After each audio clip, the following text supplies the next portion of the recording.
Good evening. Thank you for joining us for News 3 Live at 11. I'm Steve Wolford. According to the latest numbers from Las Vegas Realtors, through August, the median price for a home in southern Nevada stands at about $480,000. So how much money do you need to make to afford a house in that price range? News 3's Will Silverstein is joining us now live to crunch some numbers and give us the answer. Will.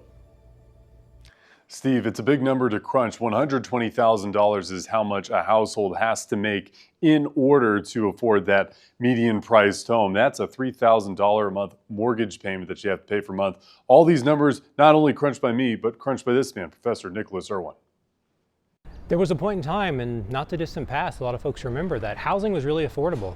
Housing was affordable for everyone, and that has quickly changed in just the span of 20 years. As more time has passed, Las Vegas is less affordable. That's UNLV Lied Center for Real Estate Research Director, Professor Nicholas Irwin. He says jobs like the ones on your screen are not keeping up with the cost of housing. Simply out of reach for most of the jobs in this town, and that's a serious problem that needs to be addressed for the long-term growth of Las Vegas. The fact that a minimum wage worker has to work an impossible number of hours to afford a house is something that hasn't always been the case here. And we are increasingly here in Las Vegas feeling some of those West Coast pressures of how things are just becoming so unaffordable. Speaking of West Coast pressures, Southern Nevada is among the most affordable regions in the West with more than 1 million people, only bested by Tucson, Arizona, and Fresno in California.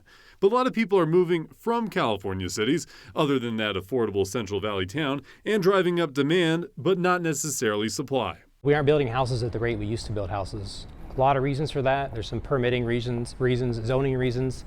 There's some federal land ownership issues that are impacting it as well.